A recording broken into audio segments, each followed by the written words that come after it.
of afraid to take it. you know? So we are recording. We do have a quorum. I will go ahead with the opening announcement, and we may have more members joining us as we've just reached 5 o'clock. So good evening, everyone. This is the December 19th meeting of the Nantucket Planning and Economic Development Commission, convening by video conference pursuant to Chapter 20 of the Acts of 2021, as extended on July 16th, 2022. This meeting is being recorded and all attendees are participating remotely via Zoom as posted on the town's website, identifying how the public may join. Anything you broadcast may be captured by the recording. Please silence all phones and devices. Members of the public wishing to participate in the meeting must use their full name for Zoom access. If full names are not used, people will not be allowed to participate in the discussion. The town reserves the right to remove any member of the public from the meeting who does not use their full name or who acts inappropriately. Ensuring public access does not ensure public participation unless such participation is required by law. This meeting will feature public comment. For items with public comment, after members have spoken, the chair will afford public comment to those members of the public that have joined the meeting via Zoom. Members of the public who wish to speak must state their names and be acknowledged by and speak through the chair. If you're not able to participate in the remote meeting, you may also submit comments to the, to the planning department, probably through Meg Trudell, mtrudell@nantucket-ma.gov, to be read into the meeting record or otherwise responded to. I am Mary Longacre, Chair of the Nantucket Planning and Economic Development Commission. Permit me to confirm that all members and persons anticipated on the agenda are present and can hear me. Members, when I call your name, please respond in the affirmative. Seth Engelborg? Here. Christy Ferrantella? Here. Don Holgate? Here. Wendy Hudson? Here. I do not see Dave Iverson or Bert Johnson. Matt Lowell? Here. Barry Rector? Here. Joe Topham? Here. I do not see John Trudell yet, and I am Mary Longacre. Staff, when I call your name. I think John's missing today. I think he Okay. said something to us about it. Thank you, Nat. Staff, when I call your name, please respond in the affirmative. So we have Andrew Vorse, Here. Holly Backus, Present. Meg Trudell, Here. and Meg is in stealth mode tonight, and Patrick Reed. Here. And we also have Raisa Kwame from Mass DOT. Here. And then we have anticipated speakers on the agenda. Please respond in the affirmative when I call your name. So we have Brandon Kunkel from Weston and Sampson. Here. And joined by his colleague Jeanette Cantu. Jeanette, we didn't catch that. I think you're on audio. We're not hearing you, Jeanette.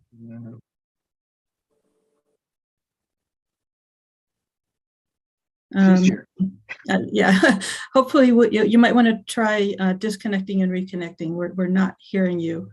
And Meg, you might need to send her a new invitation. I think Brandon said he forwarded his invitation to her. I'm not sure if that would cause any issues. Okay, I think I've reached everybody who is in attendance. So we will turn to the agenda.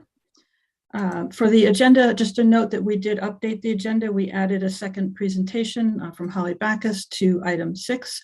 So you want to make sure you're looking at the most up-to-date agenda. And do we have any other comments on the agenda or a motion to approve? So moved, Madam Chair. Second. Thank Second. you, Christy. Roll call vote. Seth Engelborg, Aye. Christy Ferrantella, Aye. Don Holgate, Aye. Wendy Hudson, Aye. Nat Lowell, Aye. Barry Rector, Aye. Joe Topham, Aye. and Mary Longacre. Aye. Thank you for that. So the next item on our agenda is public comment for items which are not on the agenda. So just a quick note for the 2 presentations later on, the open space and recreation plan update and the Nantucket Historic Survey Plan. We will accept public comment on those items after members of the commission have spoken. So if you have public comment for any item other than those 2, this is the time. You can raise your digital hand or otherwise let us know that you have a comment if you have one right now. We do have members of the public in attendance. I'm not seeing any hands. Megan, you didn't receive any messages for public comment? I did not. Okay. Moving on then, we have approval of the minutes, first of October 24th. And I don't know if do we need to show those minutes on the screen, or does anybody have comments or corrections for the minutes? Madam Yes. Chair, Yes, Barry? unless there's any corrections from any of the other members of the board, I suggest we actually approve the minutes of October 24th and November 21st. I'll take that as a motion. Do we have a second? Second. Madam Chair. I'll take the second from Nat. Any further comment or corrections on the minutes for either October 24th or November 21st?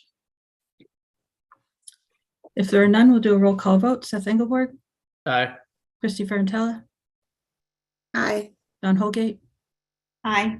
Wendy Hudson, Aye. Nat Lowell, Aye. Barry Rector, Aye. Joe Topham, Aye. and Mary Longacre, aye. Thank you. Next item on our agenda is an update on the open space and recreation plan from the representatives from Weston and Sampson. Andrew, did you want to say anything as introduction? And let me briefly note Dave Iverson is joining us at 5:06. Sure. Thank you, Madam Chair. I think just to review a little bit of the history is important here to understand where we are. The open space plan is a requirement of the state, and it follows a certain template that the state basically outlines. We started this some time ago, and I will tell you, the open space plan seems to always have had some sort of issues or problems during my entire time here. This particular iteration started back in 2014 when we contracted with a firm to do an update. The open space plans are good for 7 years, just so you're clear on that. And basically, once they're accepted, they do open up opportunities for funding for the island. So that earlier iteration had an issue that basically the firm that we contracted with went out of business. We then moved to our current contractor, who had done other work for the town, including a park and recreation master plan.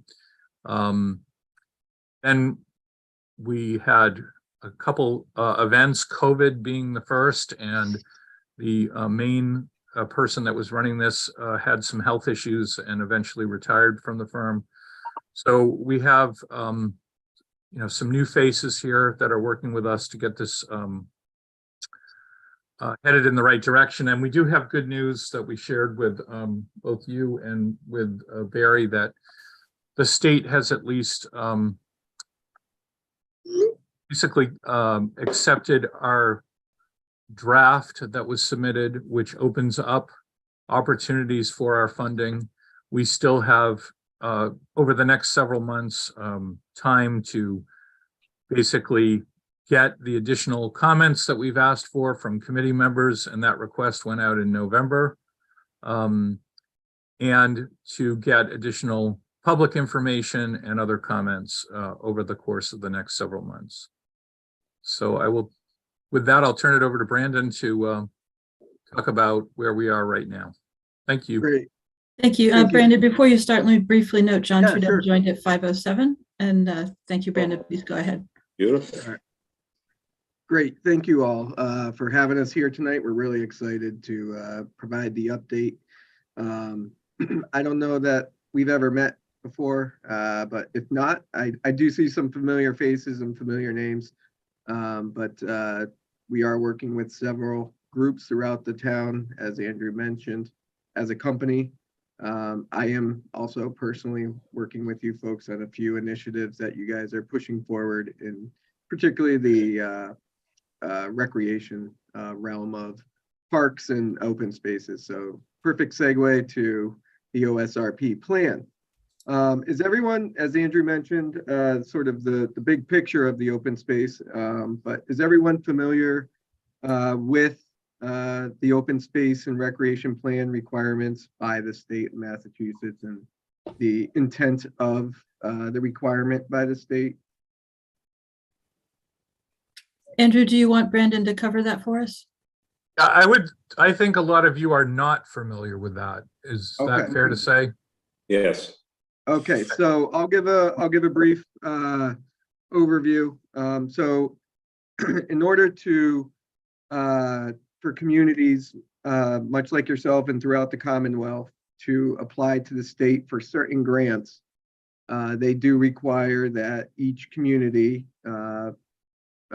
create and really maintain an OSRP plan, an open space and recreation plan. And really it's intended to get communities thinking about how best to spend their money that would be received through a grant. You have to go through a long due diligence process, research, understanding your existing assets, understanding the history of the sites related to open space and recreation. And then ultimately you go through a community process that develops the thinking and initiatives put forth by the public at large, but also working with various folks, much like Andrew, other groups that as a whole collectively provide input, feedback to ultimately determine what over the next 7 years are some action items we want to pursue, plan to pursue. And therefore, when we go to the state, it's not some new thing they've never heard of. They know we've already have a plan in place. We're merely just asking through their grant process for the money for a certain initiative or part of an initiative, depending on what it is and what grant you're applying for. Does that all make sense? Basically, the state is asking that in order for them to give us money, the town of Nantucket to give us money, they want to make sure you guys are going to spend it wisely in the way that you're saying you're going to spend it. They're not an open check, and that you've done your due diligence, and that you have a plan, a roadmap on how you plan to move forward over the next 7 years in order to hopefully implement some of these initiatives. And knowing that not all initiatives are always implemented, and that's why they renew it every 7 years. It gives a community an opportunity to reevaluate to see if your initiatives have changed. And a lot of times they do change. The demographics of the community will change over 7 years. A whole host of things go into this. Does this all make sense to folks? And any questions yet? Brandon, just to let you know, your audio is a little sort of fading in and out. I don't know if you Okay, can I'm sorry. close to the mic. Is this better by chance? And Yes, thank you. Okay. And John I'll just- Trudell has a hand raised. John. John, you're on mute. Okay, thank you, Madam Chair. And Brandon, I just have a question.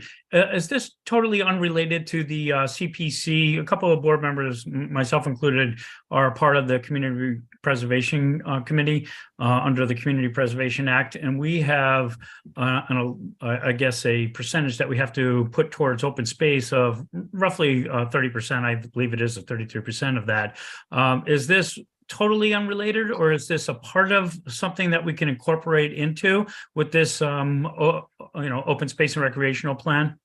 They seem like they fall under the same kind of definition when we allocate monies. Fair enough. And they are really the difference is, yes, they do tie together. They're two different funding sources, two separate grant or funding sources. Oh, I think we're losing you again, Brandon. I apologize. Of course, That's it worked great all day until you have a meeting. So, You're great but I now. apologize. So the answer is they are many times intertwined. Not all communities have the ability to have CPC funding or whatever, vice versa, different levels. This is really just the ability for you folks, if it makes sense from a project you have coming up, if you want to ask the state or go to the state and ask for money to support your project related to open space and recreation, that the state has willing to give you the money because you've done your due diligence. Does that answer your question? Thank you, Brandon. Yes. Again, you're drifting a little bit away from the mic. Okay. Barry, go ahead. Thank you. I'd like to comment on the whole CPC thing, but if you prefer, Madam Chair, I can wait till the end of this. I think that's a separate topic and probably best to handle that now, and then we'll move on. Okay, good. Well, it is and it isn't. Let me just tell you that when I was on the CPC, we essentially made recommendations and asked for people to come forward on 3 different areas. This was one of them. The other one was the affordable housing plan that was put into place. And then we also wanted to do something as a historic district plan as well too, and that was given funding by the CPC as well, realizing that with the creation of those plans, what it would do is not only help the town out, but also help the CPC with its funding cycle as well. Because now all of a sudden there's the guidelines of what we want to do, how we want to do it, and where should we be targeting into to make that happen. Now, 2 of those 3 plans have very successfully come forward. And let me tell you how pleased I am to see this one on the table as of today. This has been a long time coming, but things are seldom perfect in the world of, you move along and something happens and then something else happens, and so be it. But here we are today. And like I said, for me, having sat on the CPC in the past and having been a champion of wanting to do this, I'm just thrilled beyond capacity. We're close. We're close to the finish line, but again, this is a living document and will continue on from here as well. So make no mistake, and I see Brandon shaking his head. What we do today, again, we'll have to revisit somewhere in the future again. Absolutely. But this is a big step forward. And just like I said, I'm going to leave it there. Thank you. Thank you, Barry. Brandon, would you go ahead with your presentation? Sure, absolutely. And then I just real quick, just to tag on to Barry, if people view this as just really a line in the sand at this point in time, or whenever the final really goes out, but given where we're at, this is really just a demarcation in the sand of here's our goals and objectives in the year 2022. And yes, this is absolutely intended to be a living document that gets updated as the town moves forward with initiatives. And the cycle is every 7 years based on the state's guidelines. So next slide, Jeanette. So real quick, and I want to be conscious of everybody's time and efforts. And I know you guys have other items on the agenda, but real quick, we'll just do an overview of the OPR status of where we are exactly at this moment in time. We wanted to fill you folks in on a really robust summer survey that we conducted earlier this year. And it was really a second round of data gathering from the public only because of COVID and the long delays that Andrew had mentioned previously. So we wanted to make sure that we got it right and we heard the community correctly. We'll talk about what those summaries are from a community needs perspective. And then we'll talk about the action plan. Really, the action plan is sort of the executive summary of the OSRP. These are the goals that have been identified through the community process, through all the data gathering, through all the due diligence, synthesized down. And basically, we have 6 action items that we think should be pushed forward over the next 7 years. And then we'll talk about, as Andrew also mentioned, getting this thing wrapped up, a bow on it, tied, put in a box, mailed over to the state one last final time for their record. And then we're off to the races for grants as you folks move forward. Next step, or next slide. So surveys, real quick on the OSRP, and maybe I went a little quick for Jeanette, and I apologize. So we've sent the draft off to the state earlier, about a month ago, a little bit early November. We have received draft comments back. All in all, what we would have expected, pretty typical comments, nothing that is outrageous or unexpected. We do have to go back, do a little bit of work She wants to see some updated information that is a little outdated from her mind, but nothing that's truly deal breaking. I think that what's really exciting is that the state has given conditional approval on the OSRP, and you folks are able to actually start going after grants while we get this wrapped up over the next few months. So if you guys see something early on in January, and for example, I know for a fact land and water conservation grants are now available to be applied for. So you guys would actually qualify for that. And I do want to say there is a caveat in that the funding won't be available to you personally until the report is finalized. That's sort of their incentive, and fair enough. But you could actually chase the grants themselves while we get this wrapped up for you folks. Any questions on that? Not seeing any, Brendan? Great, thank you. All right, so we thought it would be helpful for you folks, and I hope many of you actually probably participated in the survey.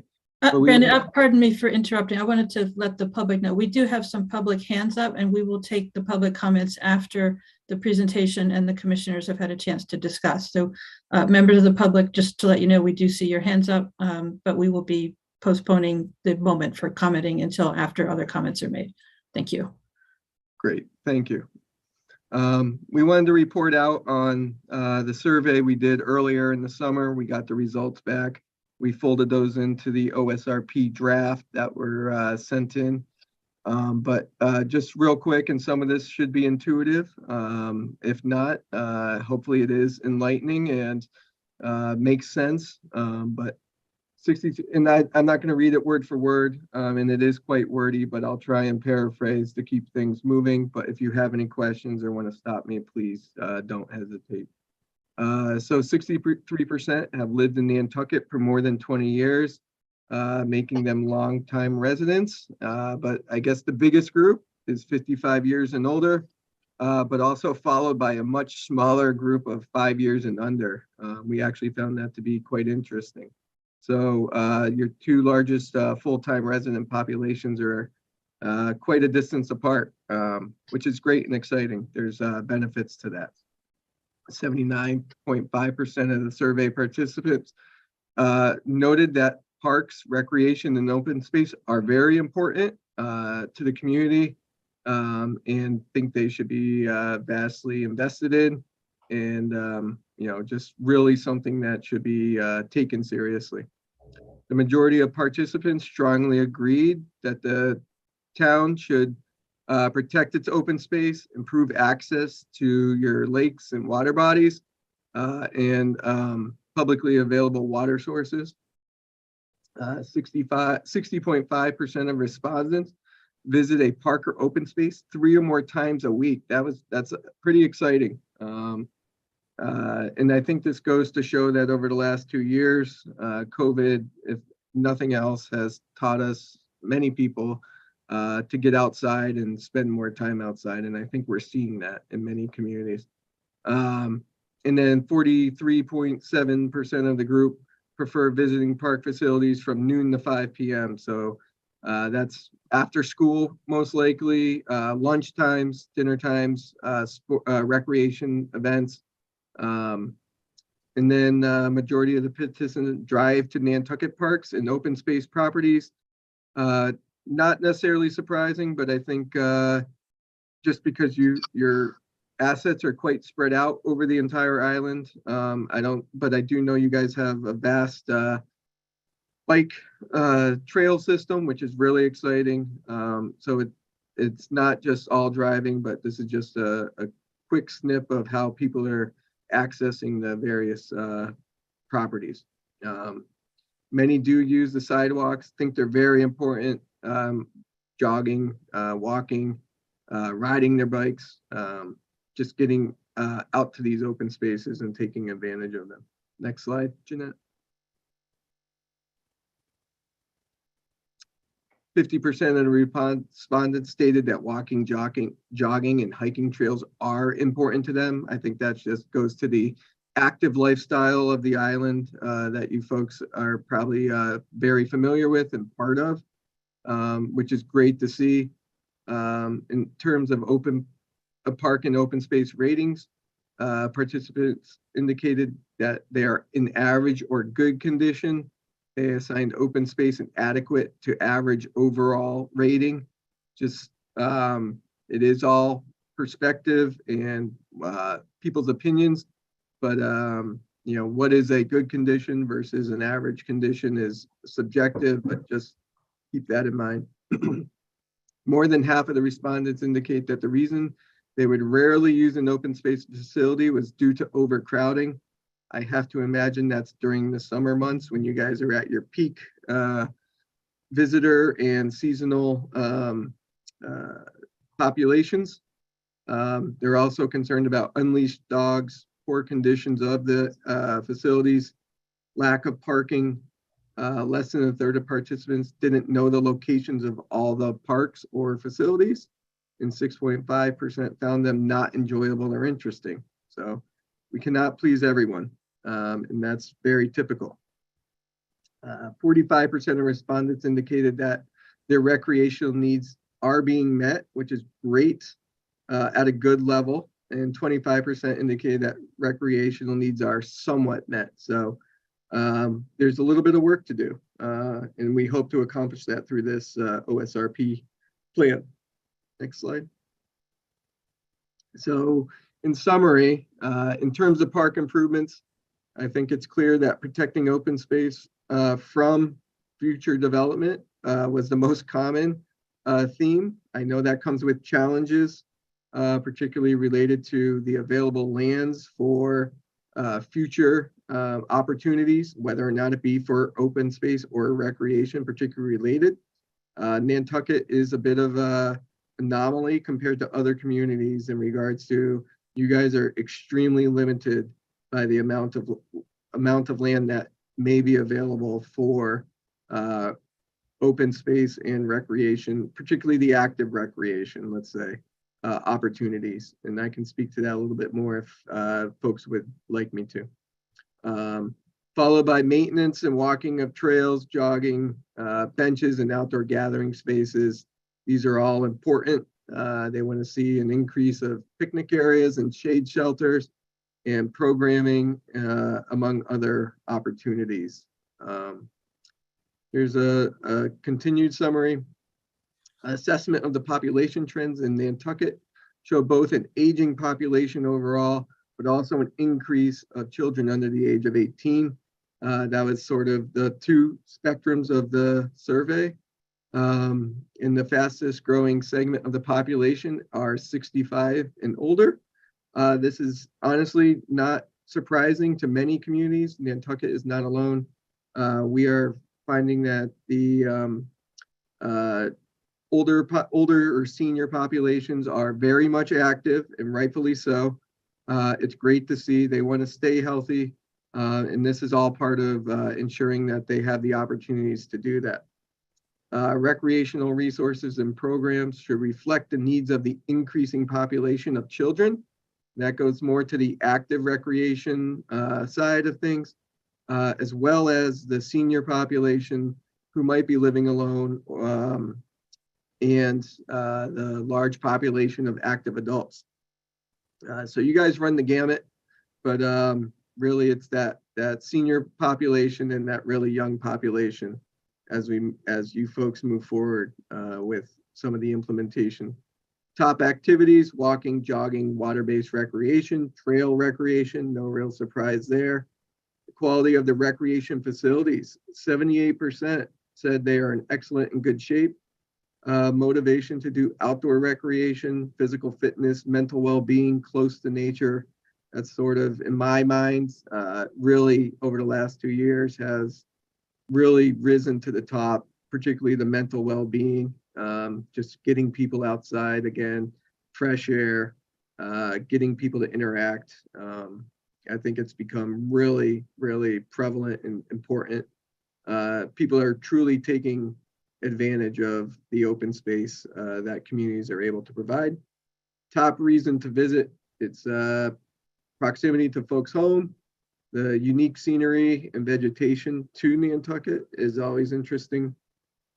The barriers to recreation, we can talk about this a bit, and I inferred it earlier with the constraints related to available land development for recreational activities, but it's really the time constraints. It's getting folks to have the time to use those assets and the permitting, making sure everyone has a equal opportunity to use those spaces. And then the importance of programming. 83% prioritize more senior programming, 88% prioritize younger programming. So right there's a bit of a conflict. And then overall, 91% prioritize more teen programming. So it's that younger generation coming up, and then it's maintaining and increasing actually the senior population activities. So future needs, trails, playgrounds, and water-related activities. So that's sort of what we heard from the planning process.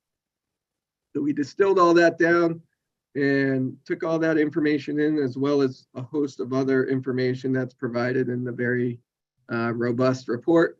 But we boiled it all down to 6 goals we thought would be achievable by the town over the next 7 years. Some of them seem very straightforward and sort of obvious, but just we understand it takes time, money, and effort in order to do that. So protect the public land, conservation lands, and recreational interests that support essential wildlife habitat and ecosystems, water protection, flood management, and a variety of recreational activities. I can speak firsthand as we're doing a bit of master planning over at the Delta Fields for the recreation. You guys have a very unique wildlife habitat. It's very important, and we understand that, and it should absolutely be protected. You want to provide and maintain a high quality inventory of parks and recreation areas that are safe, attractive, and provide a range of activities. Sort of goes without saying, but we felt it was important because people had noted that as well. And then making sure that the underserved populations have access to park and open space systems that is fair, inclusive, and equitable. Improve access connections between and awareness to public open space and recreation areas. So I think that's just really more getting the word out, as we noted earlier. A lot of folks don't even know where all the properties are located, if they were to even know the name. So it's about educating them where they are located, maps, signs, talking about the ecology, the wildlife, just bringing a general knowledge and appreciation to open space.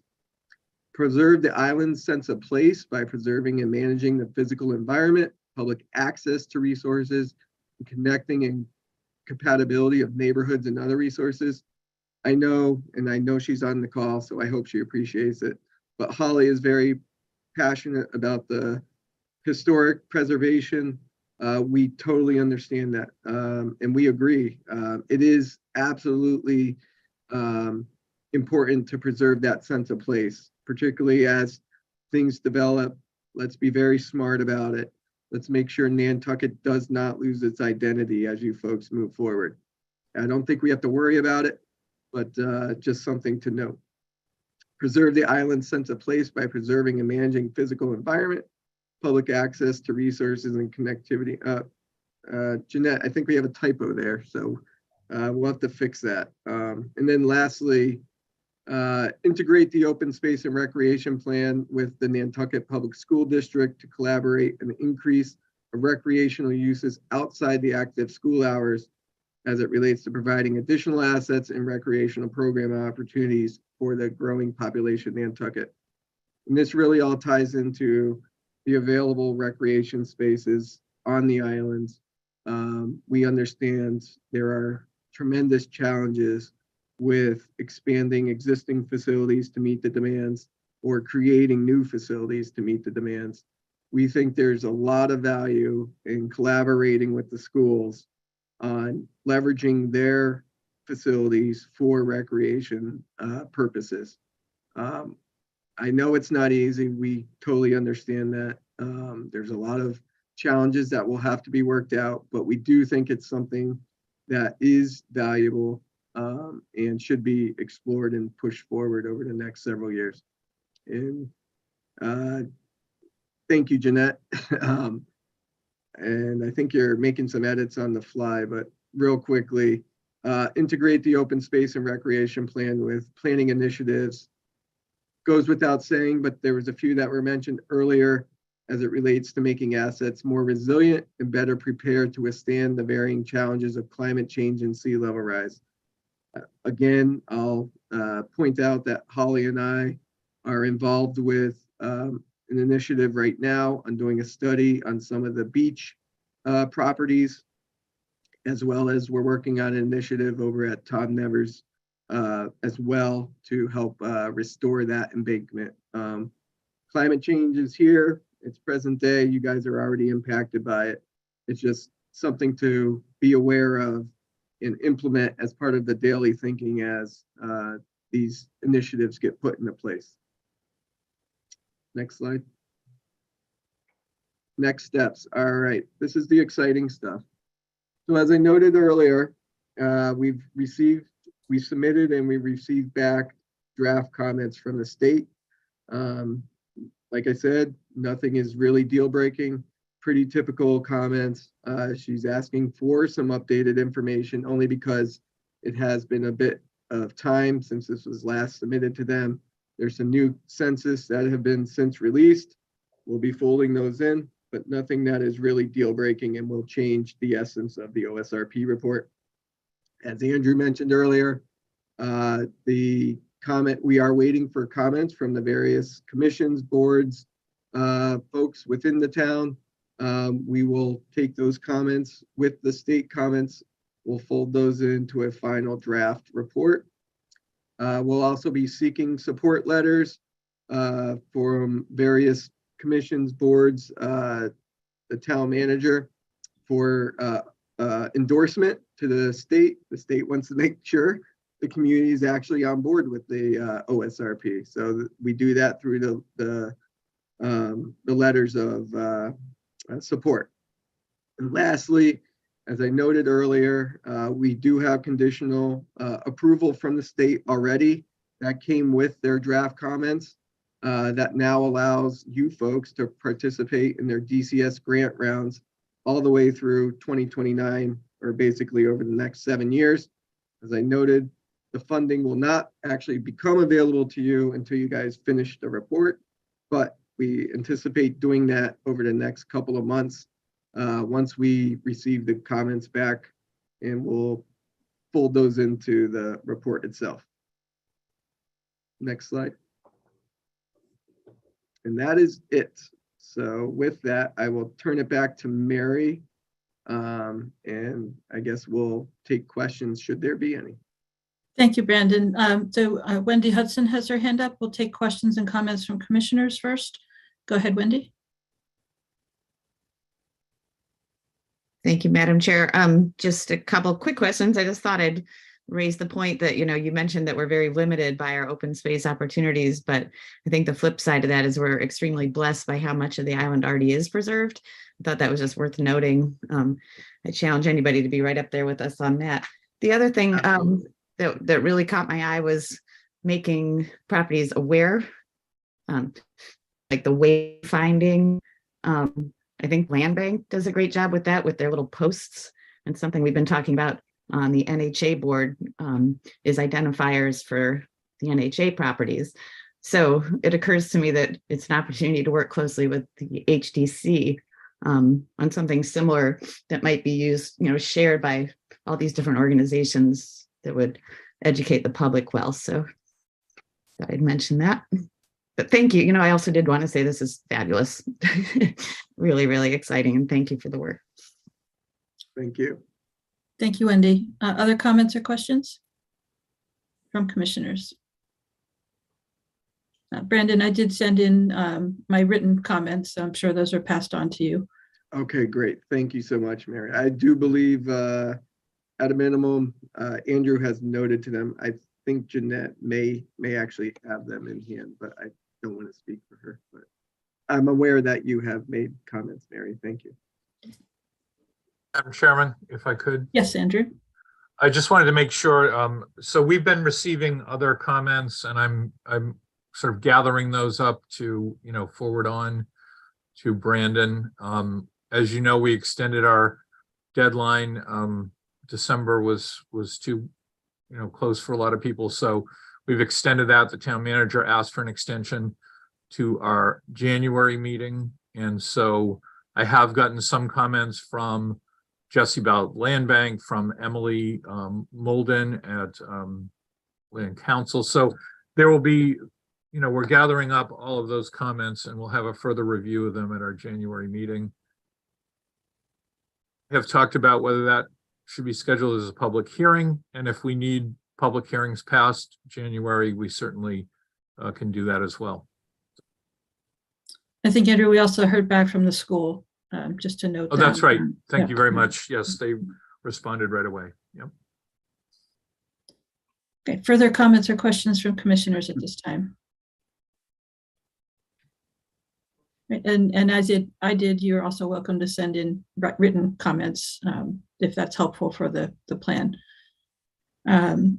All right, we will turn to members of the public who are present. If you have a comment on the open space and recreation plan at this time, please let us know by raising your digital hand or sending a message to Megan Trudell. And I'll note that we had what looked like some spurious logins. So those have been dealt with behind the scenes. And hopefully those were not people with legitimate comments. And again, you can submit written comments via email to Meg Trudell at any time, and those can be considered. You can also let us know in advance if you do want to make a public comment at a future meeting. That's also helpful. All right, I'm not seeing any hands up from members of the public for comments on the plan. So we will move on, and thank you very much to Weston and Sampson for picking this ball up and delivering it to us, and we will keep it rolling until we can get that final sign off. Great. Thank you all. It's been a pleasure. Thank you. Thank Good you. night. Have a nice holiday. Next item on our agenda is the Mass Historical Commission Nantucket Historic Survey Plan being presented by Holly Backus, our preservation planner. Holly, you're up, and thank you for joining us tonight. Thank you, Madam Chair, and I request your lenience with me with not having my photo this evening. I'm going to go ahead and share my screen.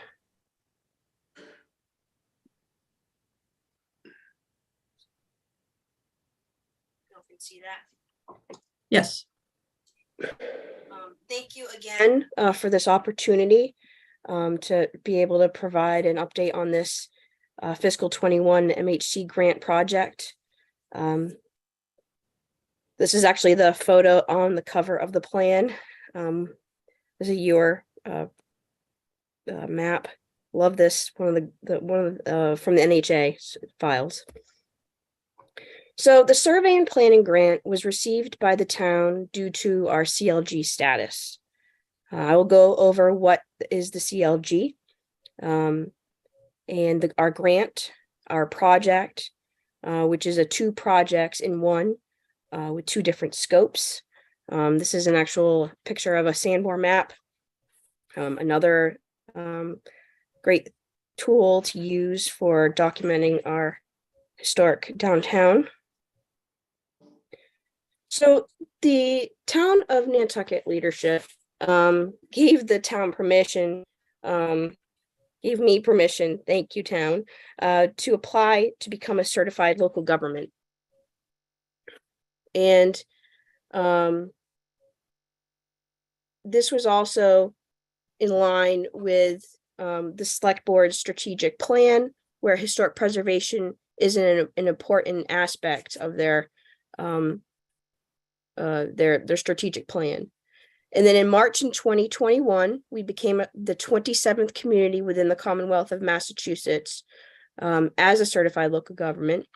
And at that time, I ended up becoming the town's local CLG coordinator. This past year, that entitles connections to the National Park Service, where I receive emails about federal grants that are available to us. And I try to provide those to our public and private partnerships that we have on Nantucket.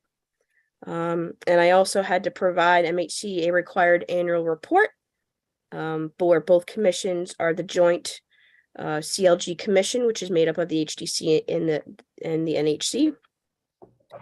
That report basically gives an understanding of what we've been doing for the last fiscal year, including this grant project, as well as how many COAs the HDC issued, those type of things. We received good standing, I'm glad to say, as a CLG within the Commonwealth. So the grant from MHC is allocated directly from Congress, where they are required to provide all state historic preservation offices throughout the country. Massachusetts Historical Commission is Massachusetts. They're required to provide 10% of their federal funding to certified local governments. So as you can imagine, within a state that only has 27 now communities, there's a good amount of funding that can be available. Therefore, when we applied for the first fiscal year grant, this one in particular, they came for 20,000. They came back and actually bumped it up to 22.5. And the reason, what I was told, is there was another community that didn't want to move forward, and they had to use that allocated money. So the Nantucket project includes a pilot survey of the fish lots subdivision in town that was laid out in 1717 as a pilot effort to the overall survey plan. Out of this effort, our consultant, who was PAL, Public Archaeology Laboratory, they're out of Nantucket, Rhode Island, and they've been around in the cultural resources realm for the last 40 years. They provided to the town 97 building forms for 100 historic resources. So all these streets that are listed, those are the streets that we have new survey forms for. And this is the map that they provided. Unfortunately, it's in black and white, but that's the map that they provided to us. All of these new survey forms, which is what most people know today as HDC surveys, will be available on the town's GIS through the Macris database at MHC, and hard copies are available at the Plus office. And then the best part of all, is this island-wide historic survey plan. And this survey plan is the foundation. And as Barry had mentioned earlier, all plans are, they're a living, breathing document. This is going to be our tool guide, if you will, on how to update all these resources. So not only did they provide an actual plan, but they also gave us goals, and they also gave us a tool map, if you will, roadmap to get there.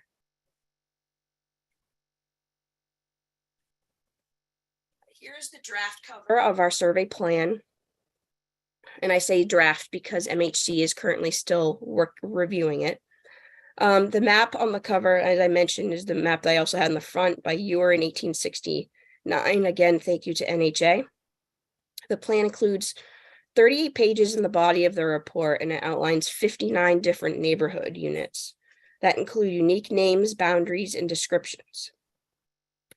48 pages of appendices and 246 pages of the updated NHL data.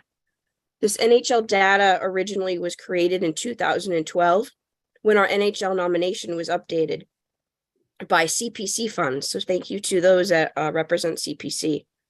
It was also to codify and formally include our sister islands, Tuckernutt and Muskeget, and to provide a more complete analysis, update the conditions of our pre-1850 buildings, and address the architecture, history, and significance of buildings in the late 19th and early to mid 20th century. The plan recommends references and resources that have been identified as contributing in our 2012 NHL update. So this NHL update was the most complete of all the info on historic resources and served as the basis for this plan. So again, thank you to CPC and MPT who actually acquired the funding to hire the consultants to update the NHL nomination.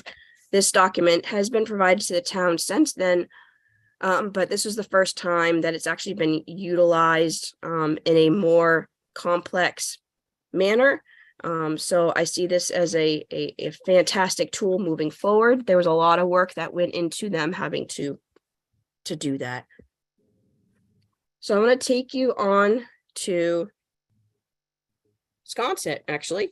So if you look at the map that's here, all those little triangles that you see are existing surveys from the 1989 town survey effort that was done. HDC surveys.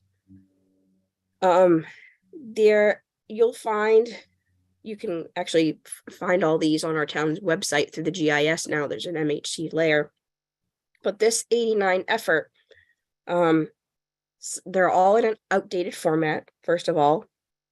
Some were done for structures that are not considered contributing towards the district.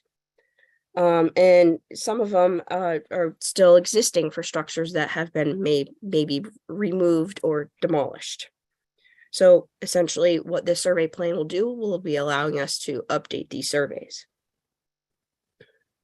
And final note too is, for some reason in the 80s when this survey effort was done, we the Nantucket decided to survey structures that weren't deemed contributing. So there are some structures that have these surveys that are in the 80s. Why, I don't know. Nantucket's period of significance, for those that don't know, I was going to use that as a pop quiz, but I'll just go ahead and tell you, is from 1659 through 1975. That doesn't mean everything in 1975. The NHL update is very clear on structures that do not meet the criteria, but nonetheless, we do go up to 1975. So these are the survey forms. And these survey forms that I'm showing on the screen are actually two ones that were done for some of the structures within the fish lots. These survey forms that MHC requires has changed since the town's effort in '89. They look like these, and they provide a lot more detailed architectural description as well as cultural information. The plan identifies those geographical areas on the island where an area form or a landscape form would be appropriate, but most will be Form Bs. So if you hear me say Form B at an HDC meeting, this is the new HDC survey. And we do have a couple of landscapes and burial grounds that will be obviously provided. I do want to give a shout out to the Cemetery Commission. I was able to receive a copy of their recent plan and provide that to our consultant so they could also locate those within this plan. So that way those can also receive the required form as necessary. So this is what PAL created, this GIS layer for our internal use. It was interesting to create when we made these boundaries of 59 different neighborhoods. As we don't have our own individual districts, should we say, on Nantucket, like a lot of places, this was an effort that was done not only with our GIS coordinator, Nathan Porter, thank you to Nathan, with his efforts from having to create these boundaries for our permitting software, EnerGov, but also from the civic leagues and association boundary lines. And then a lot of them were created just based on trying to associate certain areas with certain areas. For instance, the downtown area, an area plan actually make up 10 different areas. So They also broke it down into geographical areas, and that's what this northeast, southeast, south, southwest quadrant is. And that's also broken down in the plan as well. So the survey plan, this is a close-up of that map layer. And you'll see right here to the right is the fish lots, the squares that you'll see. And the triangles are those existing surveys. And if you see any of the ones that have stars on them, those are properties that have preservation restrictions on file. And 9 times out of 10, those preservation restrictions already have an updated Form B. So this is basically our update descriptions of these areas, 59 neighborhoods with detailed descriptions along with the type of survey forms to be done, along with the type of threats, where they're locating, what's already existing, and really what to focus in that neighborhood, a real map of how to survey instead of just going out there willy-nilly, which is what we needed. The plan includes lists of threats, priorities, and recommendations, of course. For example, our next area is the Brant Point area. And many in the Macris surveys right now that from the 89 effort need to be updated. Some structures, either they've been altered or they've been moved or they've been demolished, and that needs to be reflected. So I know MHC is very happy for this effort moving forward. So the survey plan, these neighborhoods, they're considered the present status of the inventory and uninventoried historic resources and identify the threats and challenges in each different area. Then there's a summary overview of the general character, history, and historic resources of each of those neighborhood units. I want to just give a shout out to some of the members from the Nantucket Historical Commission. They had a few Zoom meetings with myself and our consultants, PAL, going over how to figure out these boundary lines and figure out those characteristics. And then, of course, the biggest thing is these are only going to be for structures that are constructed before 1976. So we're not going to be doing surveying on anything that's non-contributing. And I think you'll all find the threats that were established, which were demolition and redevelopment, climate change and sea level rise, and changes in land and property use. So our survey plan neighborhoods also is laid out with high, moderate, and low priorities. We do have a lot of high and moderate priorities, not that many low. Those lows, in most locations would be something that was non-contributing. However, downtown Nantucket, and this is a little snapshot of a couple of those areas, and you can see because of our densely populated downtown, why we've basically segmented into certain areas. Some of them are based on the fact that, we know that Wesco acre lots are in certain areas. We know where the crooked record is, and I've had that indicated within the neighborhood names at least, so it crosses over. But the downtown section of Nantucket town and adjacent neighborhoods are a major concern outlined in the plan. Again, densely built area, and the downtown and immediately adjacent areas are recommended as a high priority for this survey. Finally, I want to thank a whole bunch of people, PAL, MHC, NPT, Sconset Trust, Nantucket Historical Association, Betsy Tyler, who's a historian, provided a lot of information, former NHC commissioner, as well as one of my former middle school, teachers, history teachers. It was a pleasure to work with her on helping us with these areas. And the Nantucket Historical Commission, Nantucket HDC, Plus Director, Select Board, and I really am remiss, and I should have also thanked you all. So thank you very much for this opportunity. I might not sound it in my voice, and I apologize, but I'm really ecstatic on what this tool can give. So thanks again. Thank you, Holly. I hope you're feeling better quickly. I want to note that Holly also gave a presentation earlier this fall on this effort to the town area plan group. And we appreciated that very much. That delineation of neighborhoods really helped us understand the tremendous differences between different pockets that are all encompassed in the town area plan. And we want to be mindful of those. So thank you, Holly, for bringing us up to speed as well. Thank you. Comments or questions from commissioners for Holly? Madam Chair? Is that okay? Nat and then Barry, yes. Yep. Holly, thank you so much for everything you've done there. I kind of poke around Wisconsin a lot. I used to work out there, as you know, when I was a kid. And I noticed the 3 buildings you had over by Skinner's behind. That's Henry's houses, isn't it? I Because believe those are so. those are old houses over there. There's 3 structures over there that are still the same as they were before they bought it, before Fred Green bought that property. And I was just in one of them recently that I haven't been in a while, and I wasn't quite as crazy about looking for stuff as I am now. And it is old. So I bet you those 3 that are tagged there, that's about where they are, where their maintenance facility is. So I just picked up on that. I thought I'd ask you. I think that's pretty amazing. Madam Chair, for you to answer Nat, yes, I do believe, I was gonna go back to that. You're talking about, Those 3 by themselves. yeah, I can't go back.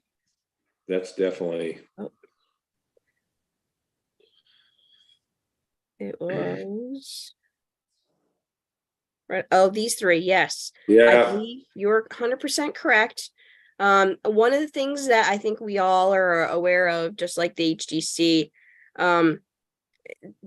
our survey folks are not going to be able to get access unless it's from a public way. So the only way that we can get updated photos of structures is if the property owner would actually allow us or allow them to do that when we get to that point. But yes, I do believe that was Henry's. Yeah. Good friend of my grandfather's.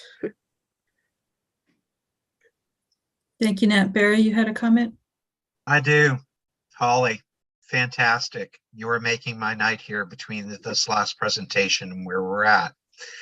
Again, this was something when I got onto the CPC, I saw as a very vital element to help guide the process, not only for the CPC itself, but for the town. And the fact that this is dovetailed into GIS as well, just simply awesome. So major kudos here. I think as a commission, we need to recognize that some of these things are very important to us and for the town, and you know, they're landmark moments in time when they finally come together. And it's through no small effort. I mean, I can remember the one for dealing with historic structures and stuff. That's been hanging out there longer than the open space one. So, but it's just, like I said, I'm thrilled. I'm delighted. I'll be quiet. Thanks. Chair, through you. Thank you, Barry. I appreciate that. And I do see how this plan, because again, just like any other plan, it can be evolving. It's a living, breathing document. We can amend it where we need to. I do see how this information will be very helpful for other plans in the future. Because we also, especially our open space, we are, you know, that's part of our national identity. So I definitely see how they'll help one another. Thank you, Holly. Go ahead, Joe. Thank you, Madam Chair. Yeah, when I first got into the field and working with Design Associates, we were always trying to find information. And eventually the person we would go to is Ralph at the NHA. She was just really amazing. And then once she retired, thankfully Holly stepped up. So my office has been using Holly as a great resource, someone to reach out to get this information. But I love how quickly she's been able to get some of this information up to date. Yeah, that first picture of the house in Wisconsin, those were the documents we were using, and you really would get something and be surprised that it would say it was non-contributing, so, or it was contributing. So I think that Holly's done a really good job bringing all this information up to speed and up to date, which is we desperately need. So I just want to say thank you to her and everyone that's working behind her, plus helping her, pull all this information together. Thank you, Holly. Madam Chair, through you. Thank you, Joe, so much. I appreciate that. And kudos to Ralph. I worked with her at NHA when I was in college. I learned a lot from a few of those ladies in there. But very, very, excited to be able to work on this. But first and foremost, we wouldn't have been able to receive this funding without being a CLG. So kudos to the town for actually believing in a dream that I've had since, a young preservationist going to college. So thank you to the town of Nantucket for believing in this high effectiveness of historic preservation planning. So thank you. Thank you, Holly. And I want to add how lucky the town is to have somebody who is passionate about this and so knowledgeable and interested. If this information isn't preserved, it's lost. And so it's a really wonderful thing that you're doing for the town, that you're pursuing this. And thank you. Thank you, Madam Chair. Go find your double. Any other comments from commissioners? All right, we will open up to the public for comments or questions for Holly on this presentation.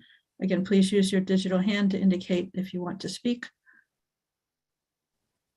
Or you can send a message to Megan Trudell, letting her know that she could tell us. I'm not seeing any hands raised from the attendees. Andrew, do you want to go ahead with a comment? Sure, thank you.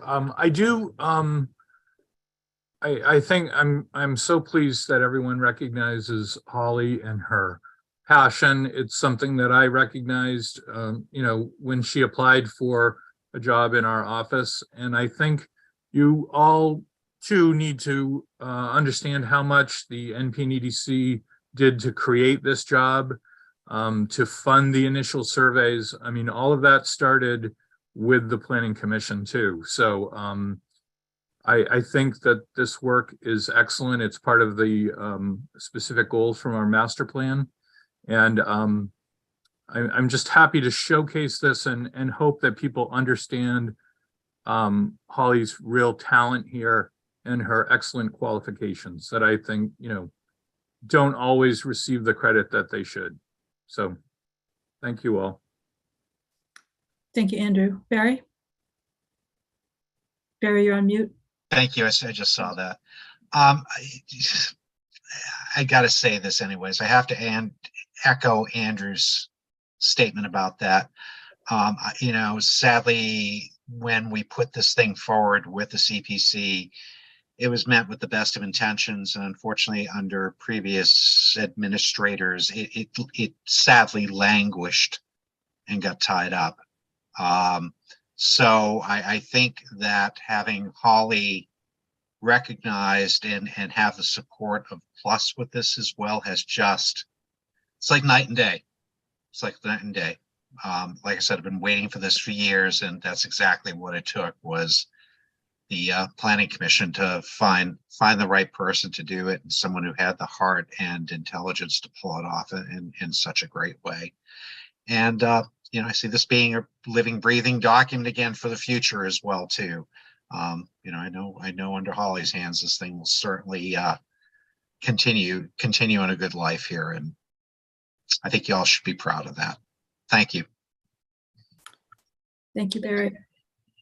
Holly, if we can keep you on for just a couple more minutes, would you tell us more about the future of this effort? Sure. Thank you, Madam Chair.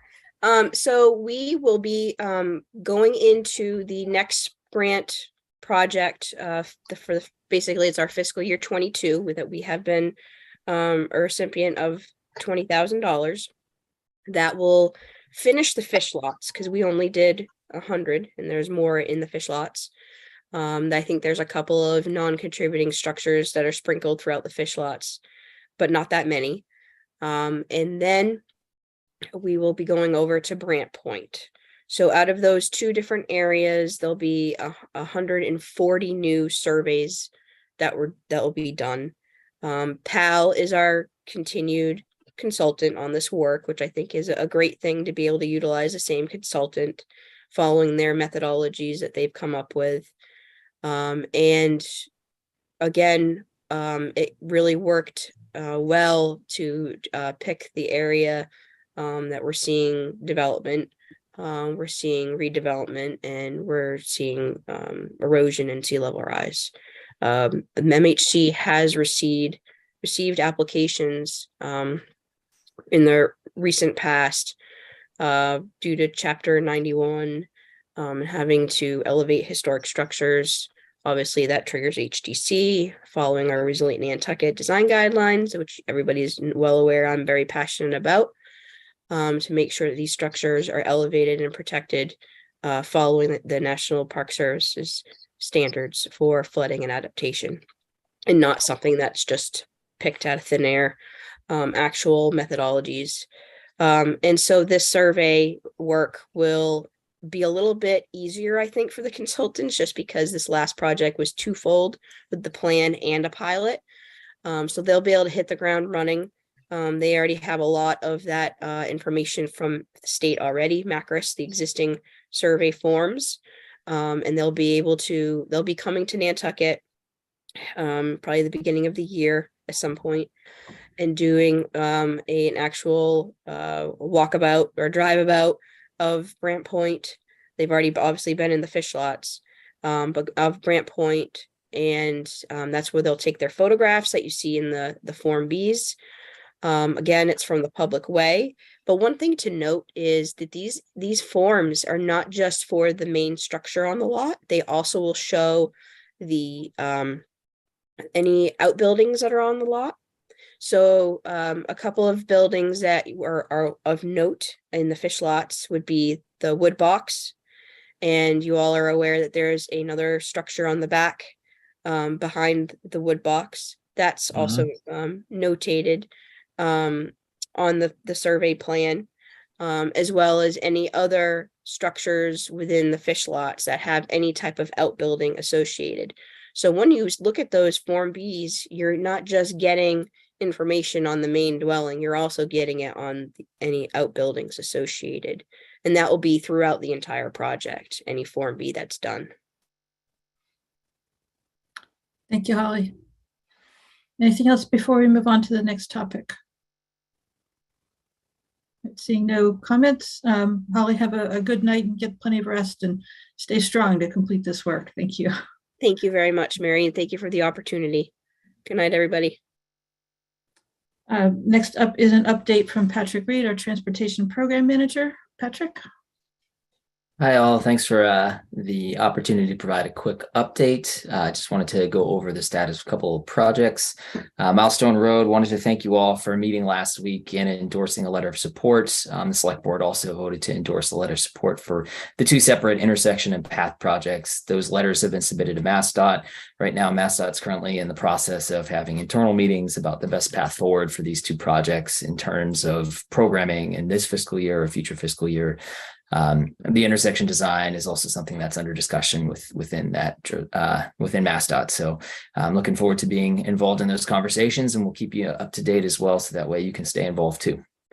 The Wawinut Path project has gotten a little bit more attention lately. The town administration is reviewing Federal Highway's latest memorandum of agreement draft tomorrow, which FHWA believes should be sufficient to move forward. This would allow their team to initiate design services. So that's really the item that needs to be crossed, that the town would need to sign off on it, and then design can start. Currently, the schedule shows, in that MOA shows 15% design spanning between now and April, with subsequent public outreach later this spring and summer. If it should be the case that it takes a little bit more time to get that MOA signed, that timeline will obviously be pushed back a little bit. Because this project has been included in various updates, as I mentioned, we've begun to receive some correspondence from those who do and do not support the construction of a path. Several of these letters arrived in my inbox with enough time for me to include them in your packet for this evening. And so ones that didn't make it in your packet this time around will be submitted in the January packet. But the 4 letters in your packet are from Tony Cahill, commenting on behalf of the Wilwinett Landowners Association, Louise King, Janet Arnold Hart, and Beatrix Dufournier. And their main concerns in summary are that Wilwinett's not really a significant destination. It doesn't have permanent restroom facilities available. Creating the path would generate additional bicycle trips, and there are challenges with the current vehicle congestion. Bringing more people in would kind of increase confusion. They were concerned about environmental impact, community privacy and security, a change in character, and also they asked about, many of these letters asked about the potential to transfer the federal aid from this project to a different project. I did respond generally to all of these letters because this is a project that's anticipated to receive federal aid, it will go through the NEPA process, or National Environmental Policy Act review process.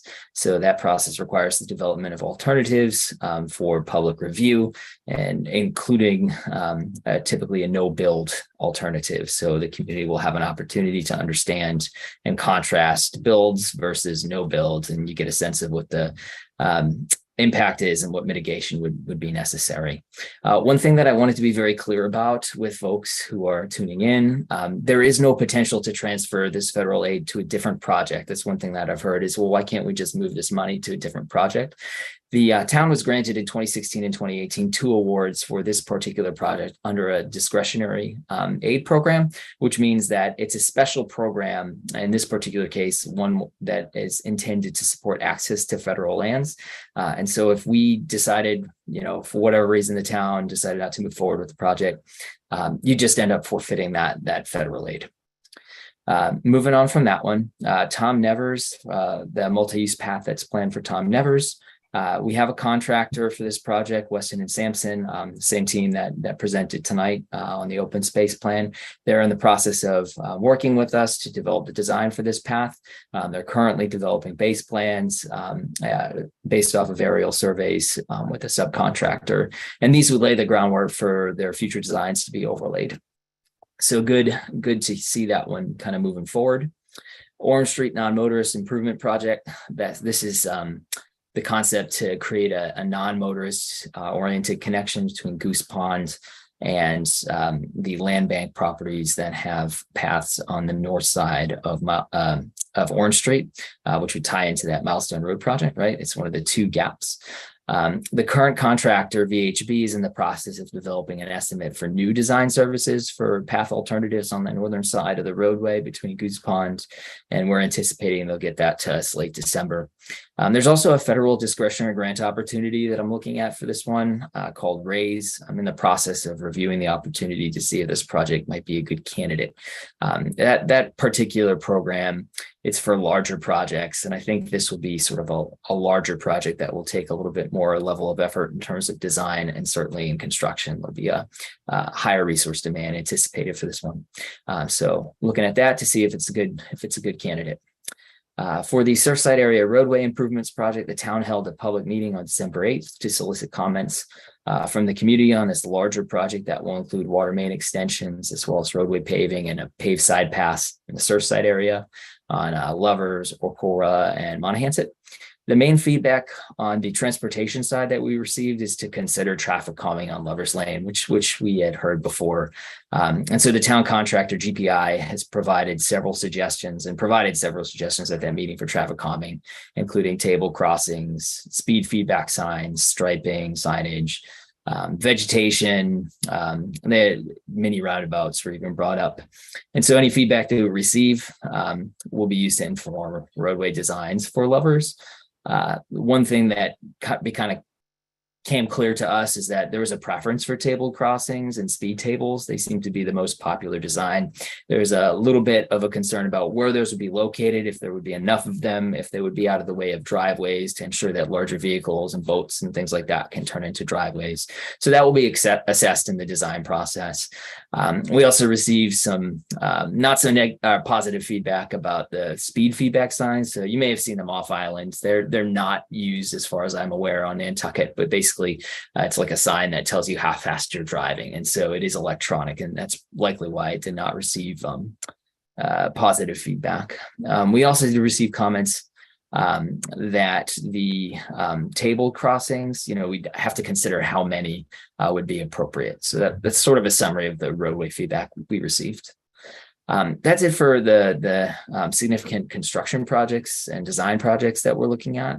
In terms of the long-range transportation plan, we are hoping to release that questionnaire. I've held it up a bit because there are a few comments that were received on it. So I look forward to releasing it soon, but I wanted to work through some of the feedback that we've received about some of the potential questions. So look forward to moving that one forward. And I've been reviewing our region's previous 2020 plan, as well as some other regions' plans, to get an understanding of organization schemes, and what kind of content we want to include. I think the goal here would be to keep things concise but still informative. Really, the thought is to kind of create an inviting document and resource rather than something that's a little bit scary to read for the general public. So that's where we're headed. And associated with this, website updates are still in the queue. I did talk with our outreach coordinator this afternoon today, and she sent me some drafts. So that relates to the LRTP, and that we'll have a long-range transportation plan page. But additionally, we're looking at reorganizing some of the transportation pages, more generally speaking, just to make things a little bit easier to find and more accessible. With that, I'm happy to answer any questions that folks might have. Patrick, one thing I wanted to note is, as you said, some of the feedback on the Wauwinet side path was included as letters in the packet. And I wanted to note that we've also received positive comments on that path. And as you said, those can be collected and distributed at a later date. I'll recognize Seth Engelborg, and then Barry Rector, and then John Trudell. Thank you, Madam Chair. In relation to the Wauwinet path, I appreciate the community feedback and participation in the process. Without being disparaging, I personally think some of the negative comments are off base. There are plenty of bike paths that terminate on Nantucket in what is being referred to as nowhere, essentially a beach. Hummock Pond bike path terminates at Cisco Beach. There's no facilities there. Nantucket Road bike path terminates at Nantucket Beach. There is like a seasonal restaurant, but not year-round facilities. And right now, there are plenty of motorists and non-motorists who travel to Wauwinet daily to view the beautiful harbor resources and coastal property that's there. I think the idea that there's going to be security issues of people using a public road and a public bike path is just not a reasonable concern. I think if the homeowners or the neighbors in that area have concerns about traffic or use of the beach, then they should go to the trustees and the Conservation Foundation and consider, how are they going to deal with use of the Cascada Cotu refuge that those landowners own. But I think that right now we currently have an unsafe transportation system where bikers are biking on the road. I've biked that road many times to get to Great Point. I've walked to Great Point as well. I mean, I usually drive there, but I have hiked out there to see what it would be like. And Text me. The only thing that's going to be done by creating this path is improve safety. There are some legitimate concerns in there, like there are sensitive wetland resources, but the Conservation Commission is going to review the plan and protect those resources as we are required to. So I appreciate the comments, but and I would continue to ask those people to continue to be engaged.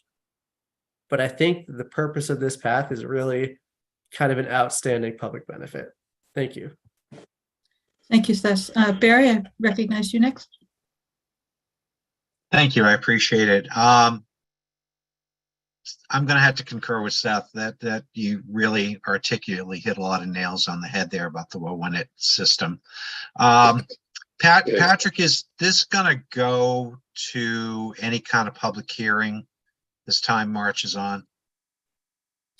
Right now, I think Capcom has been reviewing the request for financial support. Some of the grant awards all of the grant awards that we received, it's 80% reimbursable. They're 80/20 programs. But the town will require some resources to move this one forward. So it is going to Capcom in this cycle. Yeah, no, let me assure you, I've been on Capcom, so that I was going to follow up later on that, but that we can chat about that offline, I think. But a lot of the same comments kind of surfaced up there.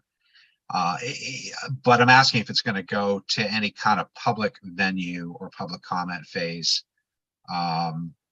Just quickly through you. Or are we just pretty much design standards done? Thank you very much. Have a nice day. Well, there's sort of two separate items here, right? Okay. There is in the current MOA a schedule that details the process for developing design, and embedded into that schedule at 15% design. The town had done a really good job of advocating for some public hearings to receive comments. Good. And at that time, you'll have your typical public hearing. People can make comments, and that will affect what alternative ultimately moves forward. Additionally, it's my understanding that the town still needs to accept the second grant award. That's something I need to do a little bit of homework on. I've been trying to understand that, but if that is the case, then that would have to go through the select board. Okay. If Could I there, just add, I'm sorry, ahead. could I just No. add, Madam Andrew? Chair? I just think, the right of way is certainly going to, involve public hearings. Any areas, just like the Pulpus bike path did, required both a hearing, to consider acquiring or accepting easements that are granted by the property owners, as well as the final layout. So I see a host of public meetings, if it's anything like the Pulpus bike path, which I think is a similar kind of at least environment. So thank you. The reason why I'm bringing that up is I would love to know when those are happening, because I definitely want to participate. I think there's a lot of false information that's being presented out there, or people aren't looking at it a much holistic standpoint. Please, whatever you do at every public meeting, bring that video that you took. Picture is worth 1,000 words in that one. That was just so well done about the traffic and the bikes, trying to navigate that roadway system at the same time. And to think this is a path to nowhere, I think people are thinking everyone's coming to our WINIT. I think what they're failing to address, though, is people also want to get the heck out of WINIT to go to other places, like from the hotel. So it really is a two-way system, not a one. Last thing I just want to run by you at this point is with Lover's Lane that's come up. Do you think the traffic mitigation and speed potentials that are there are based upon what it is right now? I mean, trying to navigate that road in its current configuration is nasty. I can think of a whole bunch of other terms, but it is nasty. So I would envision that people speed up and slow down to get through from one phase to the next. So I would tend to think that by paving that road, you should be able to curb some of that behavior. And, maybe we can chat about that offline later. So thank you. Thank you, Barry. John next, and then we'll go to Nat and Joe and Dave in order. Thank you, Madam Chair. Patrick, this question and comment is for you. First comment, I'd just like to thank you for the work that you've done in a relatively short period of time to get up to speed with everything. I know it's learning as you go, and you're doing a fine job with expectations for the future curve to go a lot higher. The one with a bike path or path in general, has been talked about and for many, many years. And you brought up a good point about the allocation of funds not being able to be used for other projects. I just want to point out before your position was filled, we had a couple of years that were kind of lapsed, and the potential for federal funding wasn't taken advantage of. So by not acting on this project and letting the grants fall by the wayside, do you know how much from a dollar standpoint we would be losing for this particular one? Because I know we have a few out there of high importance, and this was up on the list. But is there a dollar figure from what we expect to receive just from the federal grant side for this particular project? Sure. I know the construction grant off the cuff is $1 million with $250,000 match required by the town. The design grant is significantly less than that. I don't know exactly off the cuff the numbers, but it's roughly 280 some, I believe, is a grant to the town with 20% match, something like that. It's close, but it's not insubstantial if you were to, And I think, yeah, no, I thank you very much, because I think that is of importance that the public doesn't generally hear. They just hear about a project and how it's going to affect their, rights or how it's going to play out in the future. But we're not really stating this is a lot of money that we're getting from the federal government besides other sources. That's real money, and if we don't act on it, if we don't do it, we're going to just walk away from that, because as you had said in the initial presentation, these are not funds that are going to be allocated for something else. So, if we don't take advantage of it now, we might take advantage of it, of this project in the future, but then we will have lost, as a minimum, $1.2 million plus. So I just wanted anybody listening, for the general public, this is real money that people have worked very hard on in the past, present and in the future. And I don't know if we just want to walk away from something like that. This is a project that was of high importance, and I think it addresses a lot of people's needs, the public. Thank you, Patrick. Madam Chair, if I may, through you. Yes. I think to Mr. Trudell's point, one thing that our federal partners have brought up to us, which is quite poignant to me, is that the present value of the award has changed over time, right? Because of inflation. And so, if projections, that trend line still goes up, the award becomes less and less valuable to the town. So while there isn't an intense sense of urgency, it is important to remember that, an award is static, but of course the value of money changes. And so, I think that is something we have to consider. Point. Thank you, Patrick. Thank you, Patrick. Go to Nat. Yes, thank you, Madam Chair. I just want to give a real special thanks to what Seth said at the beginning of this conversation, and being the Concom representative and saying all that was music to my ears. Okay, I read that letter yesterday. I didn't even know what to say. I mean, it was. I said a few years ago that if there was ever a time where someone said there's too many people riding bikes on Nantucket, I think we have finally reached the apocalypse. With that said, we're essentially playing catch up right now. We built a lot of paths, since Surfside, Nantucket, and Andrew brought up the Pulpus. He didn't mention the willow tree, but that's what he was kind of referring to. And, we haven't been able to get any major stuff done. We have Walnut, we have Tom Nevers. Quidnet Road could be tied for first as one of the most dangerous roads to ride a bicycle on. And it's also extremely narrow. There's a lot of right-of-way issues there as well. And one of the things to add to what Seth said is our roads are traditionally narrow. There's no place to go for a bike. And having really well-designed 10-foot wide paths allows for future generations to keep these narrow roads for the most part, but have an alternative place for people to go. And this isn't just for bikes, this is for people walking. This is for dogs walking with, owners. This is for, joggers.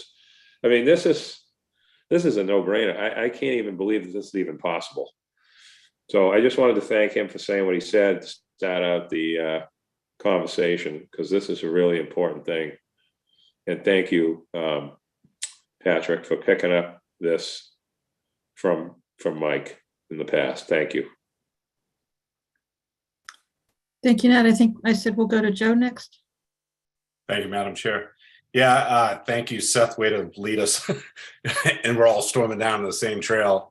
I also feel like the Wallman Association should take notes from Monomoy Association and hold the people. Don't lead the argument. Let's get the other people to weigh in. I felt it was very telling what the group had thought, a small group. And I really think that you should poll the group, poll your neighborhood, and really come back with a consensus of what is going on. The other part of it is, like Seth said, going to Cisco, going to Nantucket. I wouldn't call them, dead ends. They're going to a beach or whatever. But I love it that my mother, living on Hummock Pond Road, can walk out a door and get to Hummock Pond and bike path and know that she can walk and not worried about cars or uneven ground. And so that's another part of this, the bike path. I mean, yes, it says bike, but it is also for pedestrians. And so for people that live out in these areas, I'm sure they're going to walk it and know that it's some safe and space that they can go and really not worry about having someone hit them. And, on the website, it shows 4 or 5 bikers in front of a car. That's what happens on that road. And as a father and riding into town with your kids in front of you, you see, cars get very close to hitting your child. And my daughter was almost hit right in front of Ian Goulding's house. And so it was very scary. And we had to wait half an hour for her to calm down before we can, ride our bikes again. But we walked out of town till we got into the cemetery. And I really feel bad for that. And I just think that, my brother, who's a seasoned rider, he rides on the roads all the time. He's been hit by mirrors, cars going by him, hitting him, and he's riding alone. It's not like he's in a group. And he's was hitting right in front of Stop and Shop. So, these are essential in Nantucket. We have to put these in.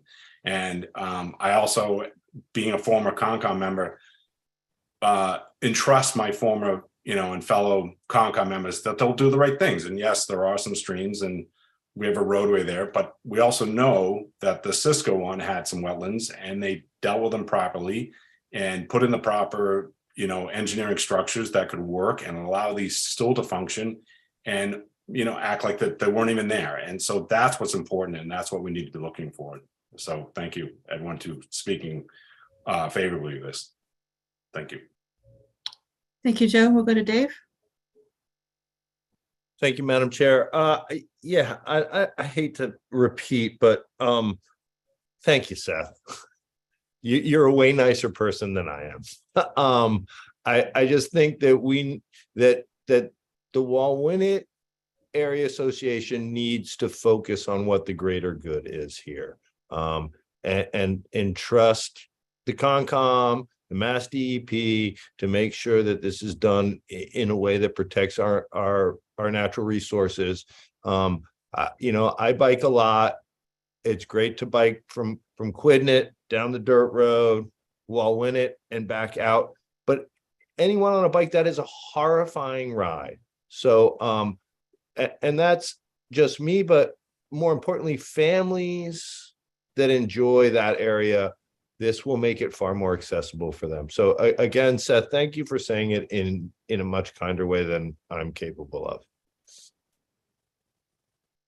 Thank you. Thank you, Dave. And we'll go back to, well, actually, Barry, I'm going to insert a comment before we go back to you. I want to thank you for pointing out that there are people in Wallwinnet who will use this path. And as others pointed out, that the people who live in the area will be able to use this path. It's not simply about sending bicycles to Wallwinnet. And that's a very important point. Barry? Thank you. I appreciate it. Just one thing, and it's not meant to be a chastisement, but like with any group of individuals, after a while, we use terms that we become very familiar and common with. And I think one of those is bike path. We just love to throw that term out tremendously, bike path, because we all understand it. And I think we all understand the bigger picture of what it is. But, just sitting here listening tonight, I need to start encouraging you all to change your vernacular just a bit. And I'd start calling them multi-use paths, because that's what they are. And that will carry, believe me, over time, you'll carry a very different intonation to the public about what it is that we're creating. Because I think you all realize it's not just a bike path, it's a walking path as well, too. So I just a very gentle reminder to maybe just start changing the way we talk about things, especially in the public venue, as opposed to doing our little shorthand that we're all familiar with. So thanks. Thank you, Barry. We'll go back to Joe. No, sorry. Oh, Joe, your hand's just still up. Okay. Any other comments from commissioners? And this was on any of the items that Patrick presented in his update. Seeing none, Patrick, thank you, as always, for keeping us posted and for keeping everything moving. It must be a lot of balls in the air that you're juggling. Thank you all. Have a good holiday. Good work, Patrick. Next item on our agenda is the continued discussion of the NP and EDC mission. So as you remember, we've been looking at different aspects of documents that feed into our eventual discussion of what our mission should be and can be. And Andrew has prepared some comments looking at the Cape Cod Commission and Martha's Vineyard Commission to see what we can learn from them. Andrew? Thank you, Madam Chair. And yes, we sent you out quite a bit of reading. And I know this isn't the easiest time of year to fit that all in. Hopefully you had a chance to look over at least some of it. I know this topic is also probably, again, compared to our more exciting topics that we dealt with, maybe not the most. But anyway, I did two things that I did find from both of these enabling acts so it's chapter 831 for the Martha's Vineyard Commission, and then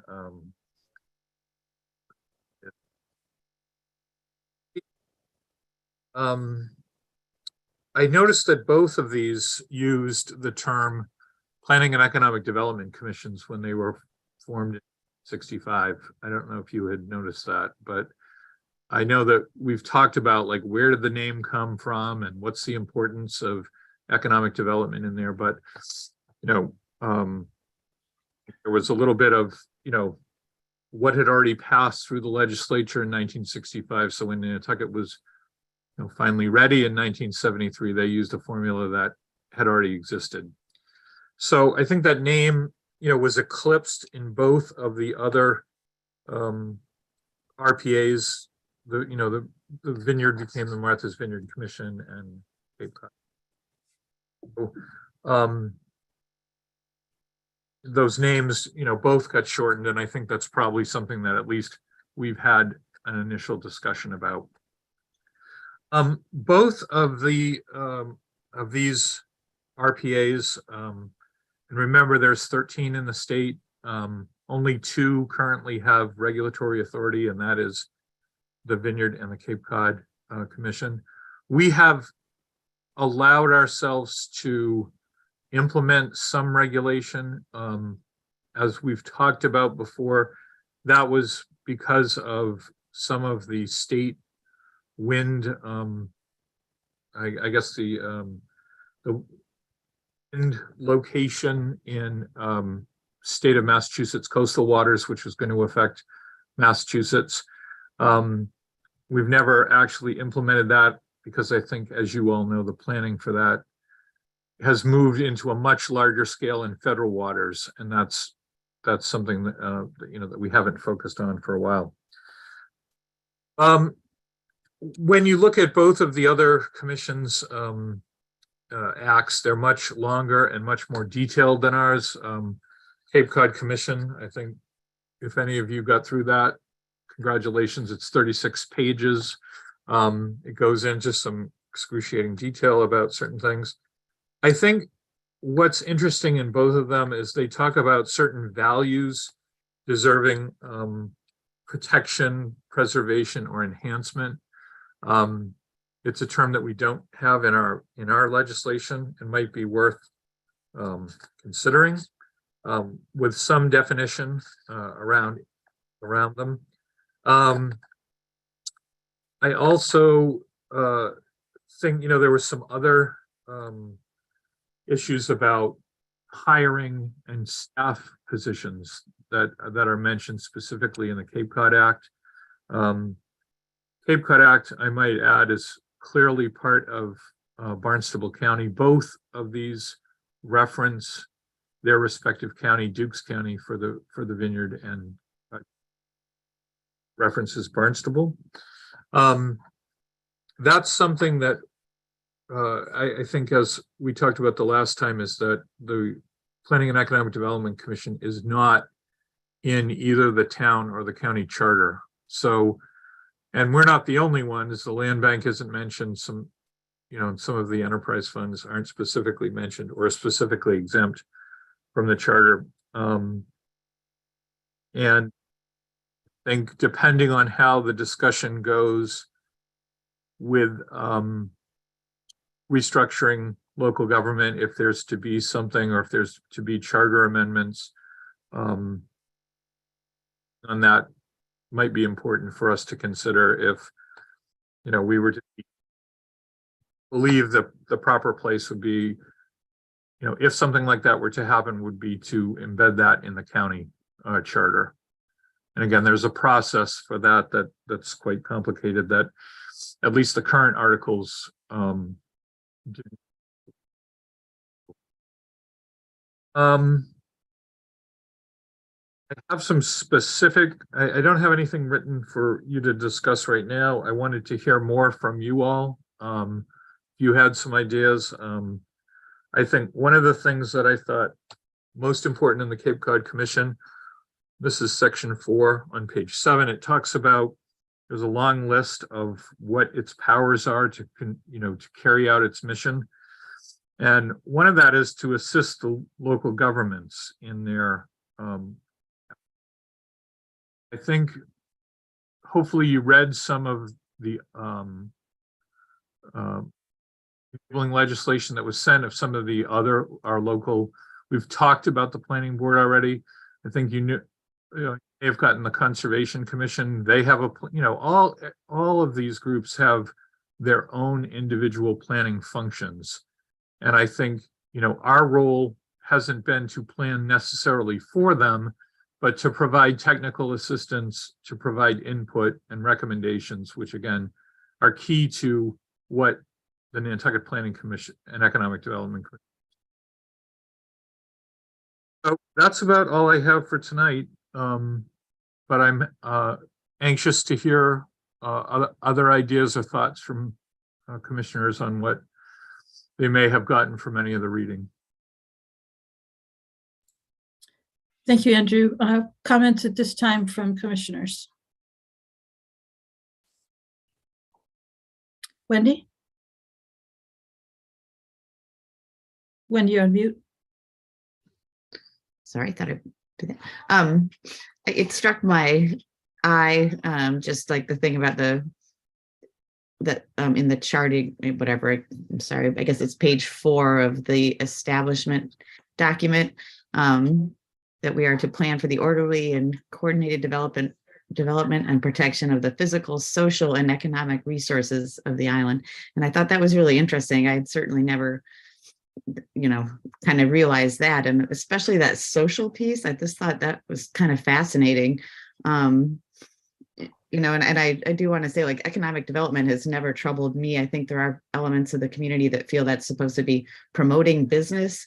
I've always looked at it much more in terms of sort of smart growth and, encouraging independent business versus, chain stores, for example, the whole reason I got involved with this with Andrew's help back in the day. So I always like to mention that economic development means shaping the economic development. It doesn't mean supporting like unbridled growth on any level. I also picked up on the piece where it says that we can do more studies, research reports, maps of natural, like all lot of this great stuff that we just saw today, which is a little more than we've seen in a little while. Extremely exciting and just absolutely fascinating. Back when I was on the Sustainable Nantucket board, when it was more focused on the things it used to be focused on, we talked a lot with Christine Silverstein. She had a lot of excellent sort of benchmark things that were annual. And I think that could be something we consider, just like dedicating a meeting time each year to looking at, we did that with Pete Berg from the Chamber of Commerce recently, but just numbers or even happiness indexes, if we're supposed to be going on the social side, work more closely with, Fairwinds, things like this, the hospital. I just thought there's a lot of opportunity in a direction that I'd never really considered before. And I just think it's really, really exciting. These are just really top level thoughts, just out of the gate here. Thank you, Wendy. Other comments from commissioners? Let me say, Wendy, I echo your emphasis on the social and economic. It's not just about the physical buildings and the use of land. I think those other two are very important as well. Chair, could I just echo what you both said? The physical development too is really, this is where I think some of the confusion lies with the overlap with the planning board, because the master plan and the 4181D provisions really talk about the master plan being the physical plan, or dealing with the physical development of the island.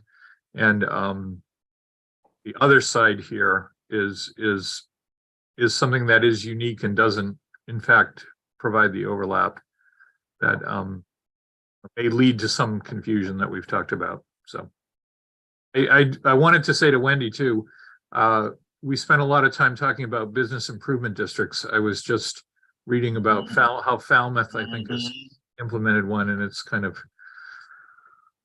we had been able to make more headway with that. But anyway, there's always another day. Thank you, Andrew. Wendy, did you want to follow up before we go to Barry? Yes, thank you, Madam Chair. I had that same exact thought, Andrew, when when Holly Backus was talking about her fantasy of that CLG. It reminded me of myself 25 years ago. So maybe it's never too late. It is an excellent tool. Thank you, Wendy. Barry, go ahead. Thank you. Through you to Andrew. Just real quickly, what was it from an economic standpoint we were trying to do just a few short years ago that just didn't make overwhelming overtures to things? I'm blanking here for a minute. Was it the district, the diff? Yeah. Yeah. Yeah, the local district. Yeah. District improvement financing, and that was in 2017, where we were trying to, I guess, concentrate some of the increased tax revenue coming out of the Richmond development to do some of the infrastructure and other improvements in that specific area.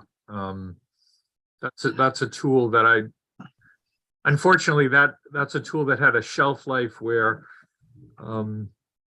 that is an effective tool when you have an area of low value, or an area that has sort of has potential for growth as it develops into the future. So that has ended up as a missed opportunity, unfortunately. But all right, I'm glad you brought that up. Anyways, I'm sorry, ball squirrel for a moment.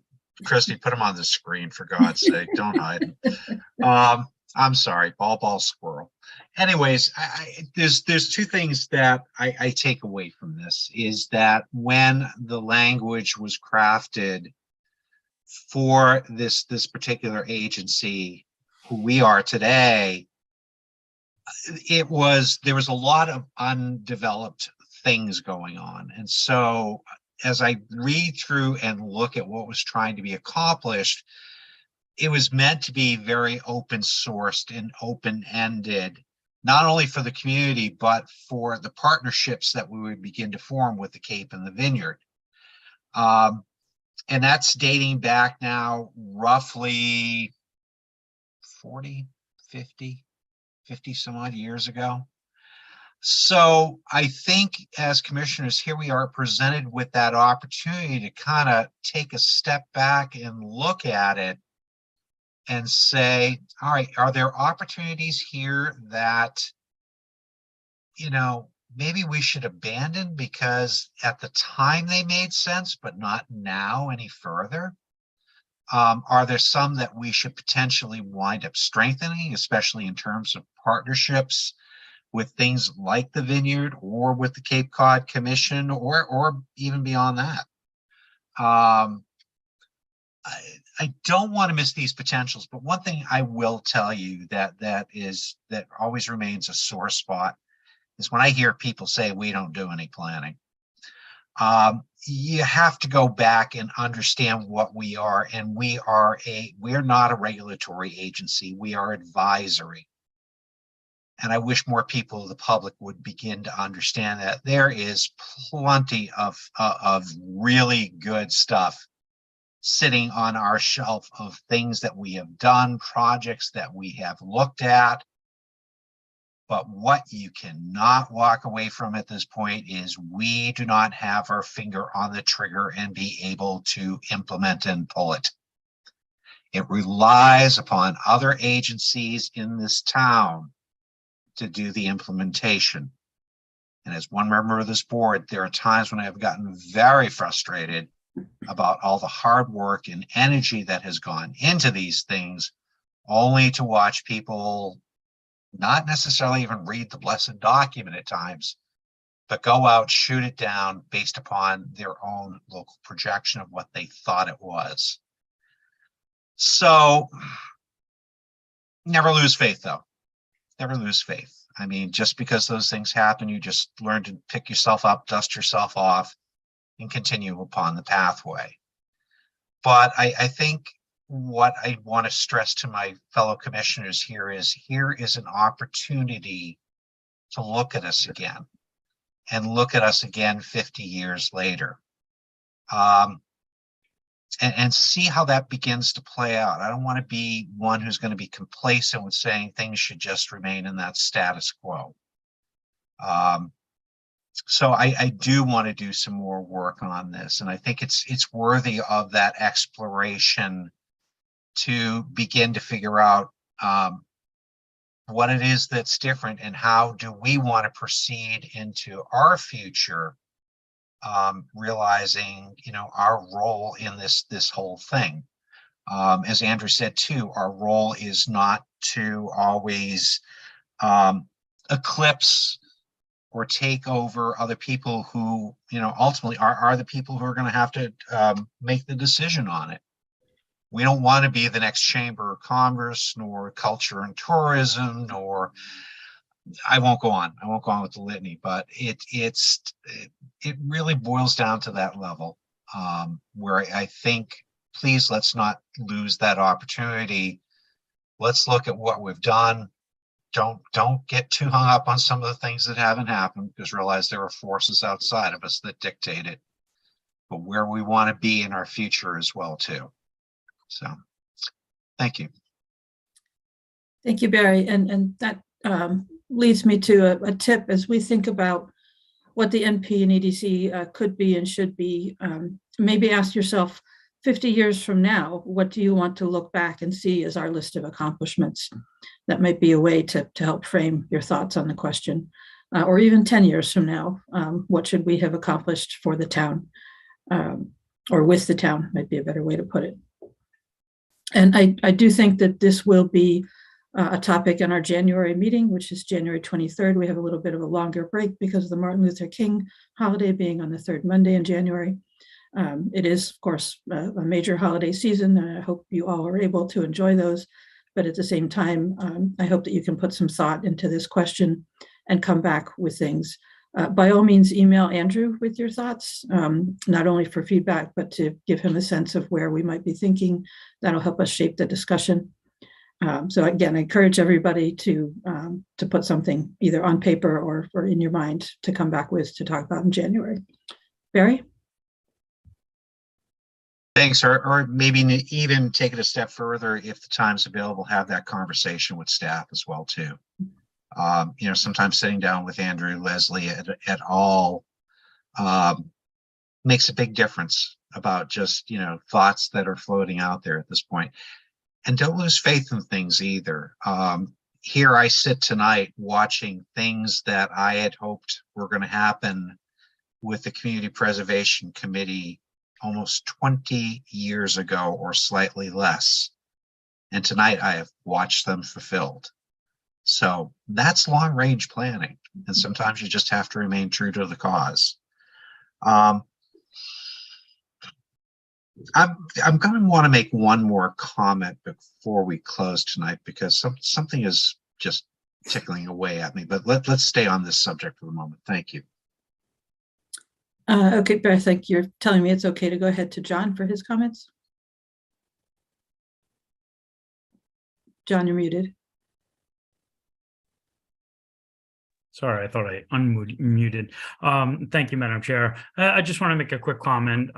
It almost feels like we're trying to defend ourselves in the actions and things that we do, and I don't think that's the case at all. I think in the 7 or 8 years that I've been on the board, I'm very proud of what has happened and what we've been able to plan. If you go back not just to 50 years since the existence of created in 73. But if you look back just in the past 30 years, what the island looked like before then, I know people will criticize, yeah, great. What is it? That's what we wish it looked like. But, creating bike paths and the creation of the NRTA and what we've done with the wave. And now we have 5, routes, and one of them just in the last couple of years we've implemented into a year-round route. I mean, these are little things that that we just take for granted, but we don't think how it's affecting daily lives of people. The safety of the multi-purpose paths, as Barry would say, instead of just bike paths, roundabouts and the future roundabouts and things that we're going to be doing. There's a lot that has to go into the planning, but it's also for, as we said, as we look at the definition, plan for the orderly and coordinated development and protection of the physical, social, and economic resources. All of these have to do with what we're planning for, and it doesn't take just one meeting to approve something and have it happen. It's a culmination of years and years of planning and how it all integrates into one another to be what it is looking for the future. So I just want to change the feeling. This is not, we're not defending, or we shouldn't have to defend what we do as a board. We should really honor it, because there's a lot that people put into this, and the decisions aren't made lightly. Everything from the different departments and the grants and the underwritings and surveys and the groups, and what Holly just presented today. So I just want to, thank everybody, but it's, I don't feel like we have to defend ourselves or look for a way to define what we are and what we do. I'm pretty proud of it. So anyway, thank you. And with the Plus department, obviously, as well. Thank you, John. Barry, last word. Yeah, thank you. John, I hear you. I don't look at this as a defense. I really don't. I think there's a lot to celebrate of what we have done. There's always going to be a few people out there, but I also realize as well too, there's a point where you have to occasionally draw a line in the sand with certain things, and that's kind of what you hear me saying as well too. That there's a point where some of the foolishness that goes out on there needs to be addressed, is what I want to say. It needs to be addressed. The line has to be drawn and say, okay, great, no more. Thank you. Thank you, Barry. So moving on to other committee updates and reports. Let me check in with Raisa Kwame from Mass DOT. Raisa, apology, I think I usually check in with you during the Transportation Program Manager update, but wanted to give you an opportunity to let us know anything that's on your mind. Yes, hi everyone. I do not have any updates at this time. Patrick covered all my updates. Thank you. Thank you for joining us tonight. Other committee updates or reports?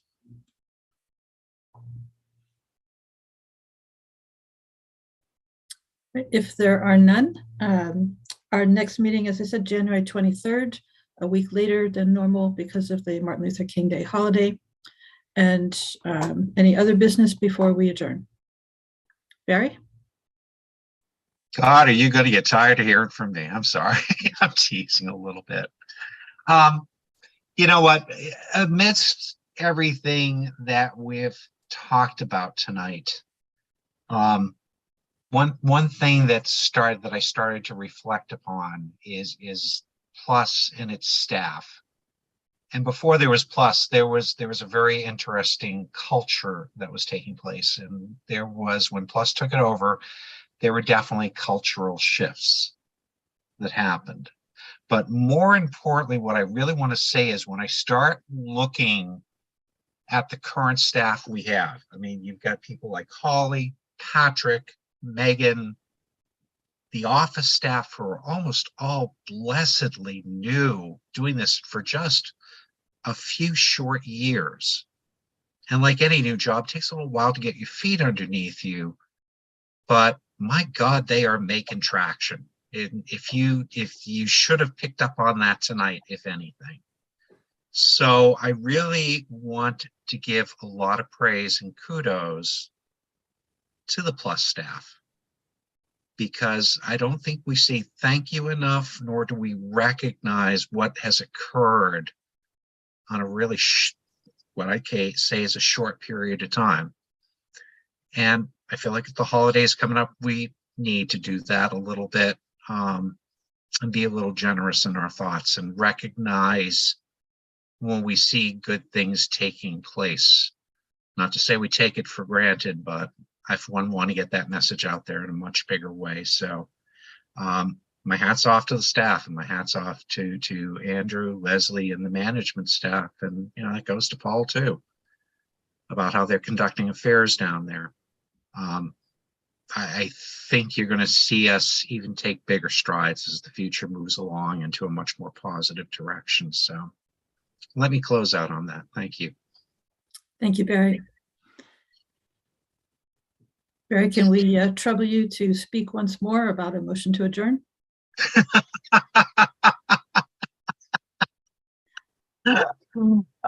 Yes, ma'am. A motion to adjourn would probably be most appropriate. Thank you. Do we have a second? Second. I think I heard that from Seth. Thank you. Roll call vote. Seth Engelborg, Aye, happy holidays. Christy Ferrantella, Aye. Don Holgate. Aye. Wendy Hudson, Aye. Dave Iverson, Aye, happy holidays, and thank you all the Plus staff. Nat Lowell, Aye. Thank Barry you. Rector, Aye, and let me echo happy holidays again to all of you. Joe Topham, Aye, happy holidays, everyone. John Trudell, Aye, be safe, everyone. and Mary Longacre. Happy and healthy holidays to everyone. Thank you all. We'll see you in January. Thank you. Y'all, thank you. Bye, Wendy. The background.